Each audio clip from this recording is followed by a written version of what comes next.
The Bronx! Oliveira! He's still in his prime, guys. He's still in his prime.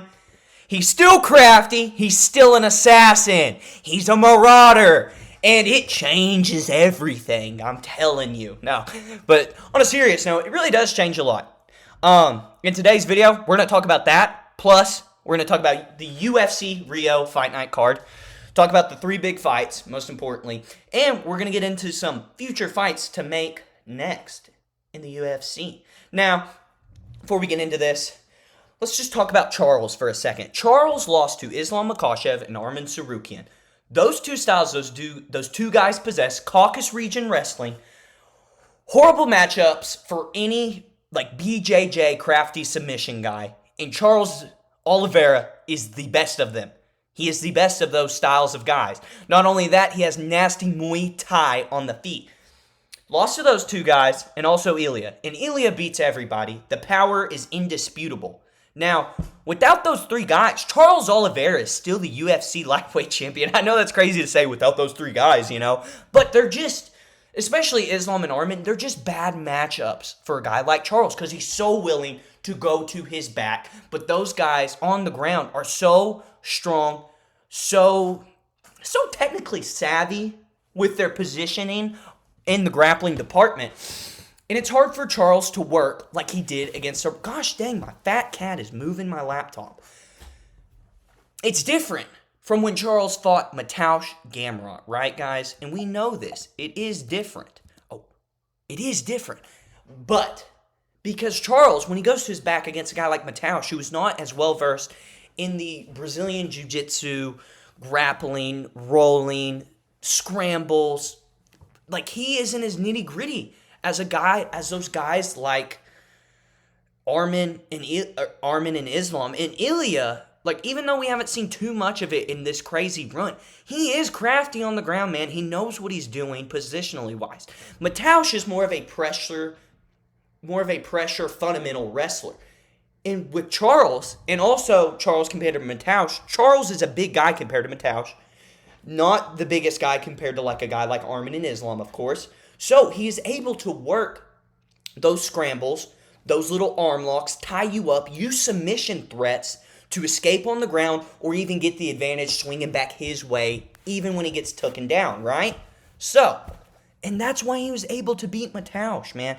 A nasty, nasty finish of Gamrot this Saturday and a wonderful call-out of Max Holloway for the BMF belt. That's a main event.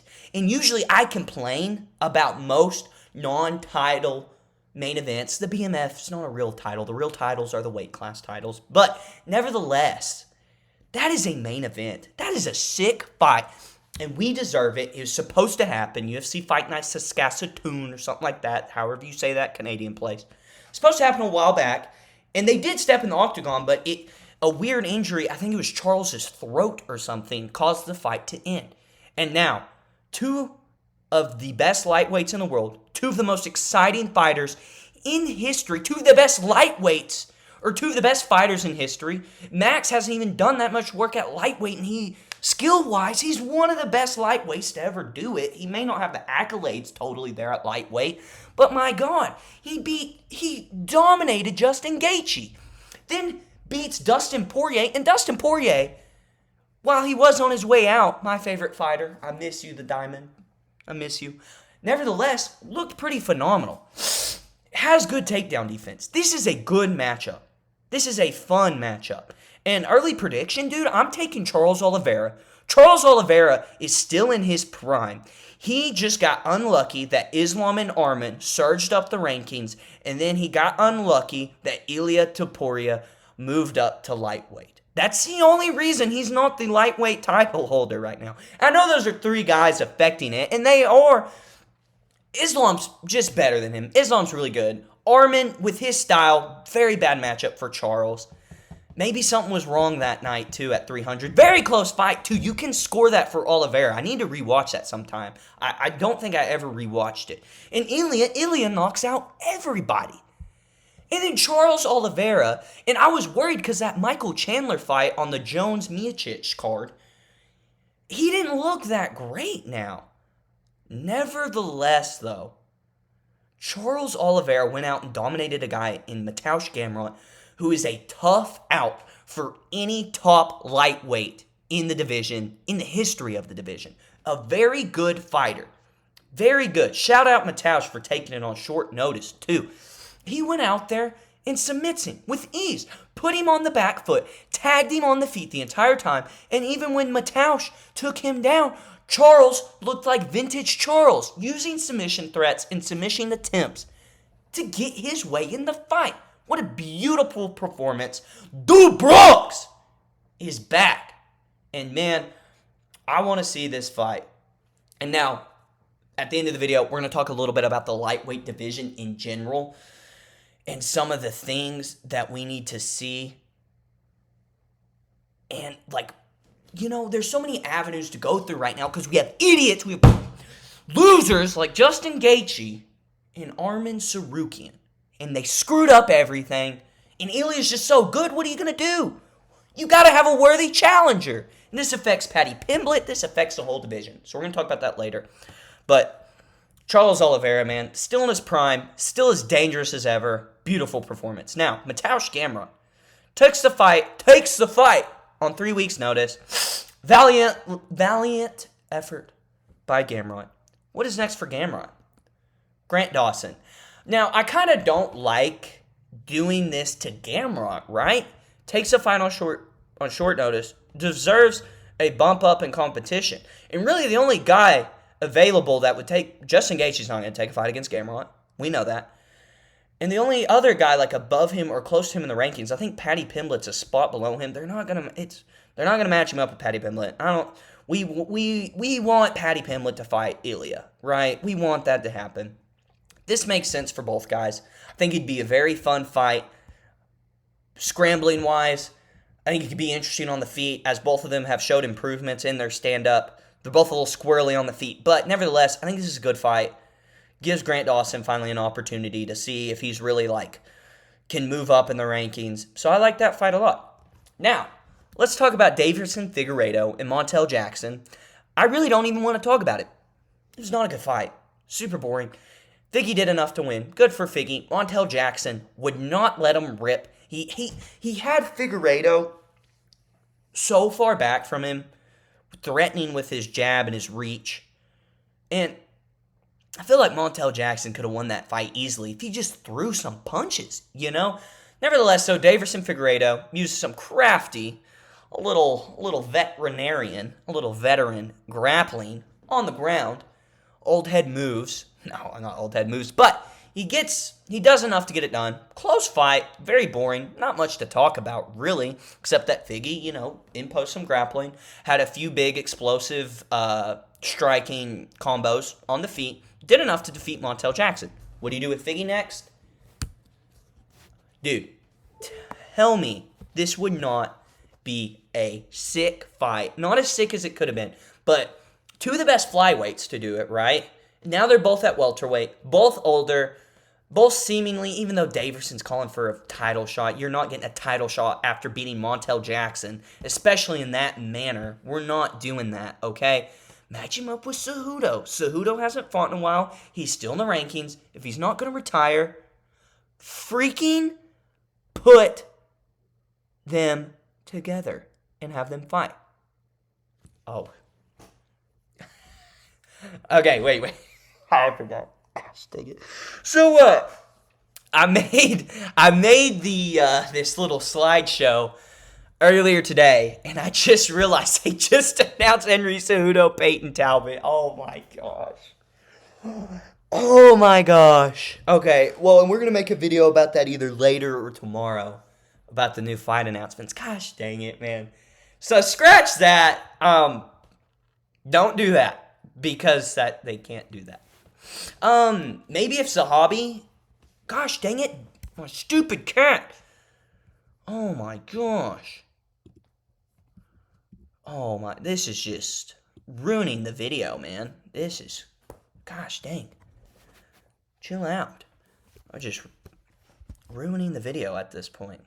But, yeah. So, maybe the winner... If Zahabi gets past Cheeto, maybe we do that fight. Gosh dang it. I can't believe I didn't even think about that before I started recording. Let's just skip over that. Act like that didn't happen. Joel Alvarez should have got a first-round finish over Vicente Luque. It was a clean punch to the eyeball, and it put him down. Fight was waved off, and Vicente Luque went down. Should have been a first-round finish for Joel Alvarez. Nevertheless, though, Vicente Luque looked a little more vintage than usual, a little closer to his prime. His chin looked there. He didn't look as old as he had been. Valiant performance by Vicente Luque. But Joel Alvarez is dangerous. I don't think he's a title run guy, but I think he's a very slick contender in the welterweight division. I think he's going to have a good speed advantage on these guys. And his grappling is very slick and dangerous. Beautiful performance by Joel, even though it ended up going to decision and ending his finish streak. But who should he fight next? Geoff Neal. Geoff Neal. You could go the route of giving him another unranked guy, but man, he's ready. He's 32. Give him ranked fights. He deserves it. He moved up, took that final short notice against Luque. Luque, still dangerous. Give him Geoff Neal, man. I think this is a fun fight, and I think if a guy like Alvarez can get past a guy like Geoff Neal, Alvarez is legit, man. Geoff Neal's good. We did just see him get dominated by Carlos Prates, but I think this is a perfect gauge matchup for how good Alvarez is. And if Geoff Neal can go out there and put a guy, a very slick, younger, up-and-coming guy like Joel Alvarez out, or win a pretty... God, I sound retarded right now. Win a very convincing decision even. That still opens some good fights up for Geoff Neal nevertheless. So, I think this is the fight to make. I think it's a very fun fight on the feet, and I think it would be interesting to see if Alvarez can implement some grappling against a guy like Geoff Neal, who has pretty good takedown defense. Not the greatest on the ground for sure. Nevertheless, though, I think this will show levels for sure between these two guys with that matchup. So, drop your comments down below. Tell me what you think about these matchups besides the Figueiredo-Cejudo fight. Why are we doing Cejudo versus Talbot? I just thought that was weird. Nevertheless, though, we'll get into that in a different video. But comment below. Let me know what you think about these matchups. Obviously, I didn't make this matchup, but these two for sure. Let me know what you think. And now, moving on. WTF do we do at lightweight now? These are the current lightweight rankings. Mateusz Gamrot, number 8, just lost to Charles do Bronx Oliveira. That's pretty good. What do we do now? Ilya, who is he going to fight? I keep hearing these rumors of him and Gaethje. That makes me want to vomit, right? So we know we're getting Arman and we're getting Hooker, okay? That happens in November.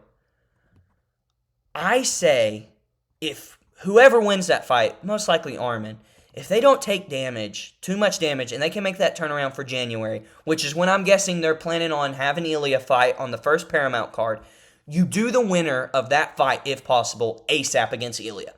Because that makes the whole division flow better. But if not, if they can't make that turnaround on January, I guarantee it, they're waiting for that fight. They're giving the fight to Justin Gaethje, and that is pitiful. So that is worst case scenario. So when you're watching November 22nd, when Arman Tsarukyan takes on Dan Hooker, just hope for one of them, just hope for minimal damage taken, so we can freaking get a deserving title fight. And Arman, dude, if you weren't such a little posh boy and sat out for 18 months, this could have been fixed. And then when that fight was announced, the Arman-Dan Hooker fight, we assumed we were most likely going to get Paddy Pimblett and Max Holloway. Or at least that's kind of what I thought. And an exciting fight, right? And now, we're most definitely getting Oliveira and Holloway. Because the UFC will use that as an excuse to sit their weight class champions and have a main event between two non-champions, unless you're counting the BMF, whatever. But Charles does, if we're going to do the BMF stick, Charles for sure deserves to fight for it. So that's a sick matchup, right? But then what do we do, man? So the best case scenario in my head is you hope most likely Armin puts Dan Hooker out quickly on the ground, submission, something like that. Or you hope Dan Hooker head kicks Armin Saruki into oblivion. That's what you're really hoping for. Very unlikely to happen, though. And we get one of those two guys on a quick turnaround fighting Ilya in January on the first Paramount card. So then we can do Paddy Pimblett, Justin Gaethje. And then we have Max Holloway and Charles Oliveira on the books. And that makes sense. But say we get Justin Gaethje, Ilya Topuria for the title fight. Where does that leave Paddy Pimblett? Who does he fight? Because he needs to fight soon. It's been a while. Shout out Stained, Aaron Lewis, my man. Nevertheless, though, Paddy Pimblett, he needs to fight. What do you? I was thinking we do him and Dariush because Pimblett can win that fight. But I totally forgot Dariush and Saint-Denis, BFD, are fighting here pretty soon. Okay? So then, who are your options? You have Mataush. They're not going to make that fight. You have Fiziev. Beat Chandler. Or what do? Do you wait for, the winner of Dariush, Saint-Denis? But then that doesn't make sense. So, do you go for, Gaethje coming off the law? And then, how long do you want to sit out, Paddy? And, I know everybody on MMA YouTube, have been talking about what to do with Paddy now on Twitter and stuff. But I think all the options suck if Gaethje gets that title shot in January. And that's my conclusion. So, is the UFC going to shelf Ilya Topuria? That Charles Oliveira win changes everything at lightweight. And now, I'm not a Paddy Pimblett, glazer or anything, but he just beat Michael Chandler. He's entertaining. He's exciting. Young prospect. Number 7 in the world. He deserves a good comp fight, man. And if there's a possibility we get Paddy Pimblett and Ilya Topuria title fight, that's a big event. And if we can get that off Paddy Pimblett with a big win, it's even better. It's actually compelling then. Because coming off a Michael Chandler win, you're thinking Ilya's sleeping Paddy. And you're probably thinking Ilya sleeps Paddy anyways because Ilya's the freaking GOAT, man. Ilya. Well, we're talking about Bronx, really. And Bronx is the man. If you don't like Charles Oliveira, I don't know how you don't. I've never been a crazy fanboy like a lot of people. But it was mainly because when Charles got the belt, he freaking fought Dustin at UFC 269 and beat him. That's really the only reason why. I still liked him, but I was just mad. But nevertheless, guys, should have a video out either later tonight or tomorrow about the matchups that were just announced for UFC 323 not too long ago. But sorry, kind of in the midpoint of the video, it got a little crazy. My cat was being a bad cat. My fat cat, Doug. Nevertheless, though, I hope you guys enjoyed today's video. Let me know, what do you think? How should we make the lightweight division? What should we do with these guys? Because it's just a cluster. I want to say cluster. You know what I want to say. I'm not going to say it, though. But it's just a mess, man. And it's all due to Armin Sarukian and Justin Gaethje's inactivity. You suck, you two. Armin, Gaethje, you make us angry. We'll leave it at that. Nevertheless, I said that 5 times. See No MMA. Please like and subscribe. Please comment below. And if you've watched this whole video, I love you. I thank you. May God be with you. Y'all have a great day.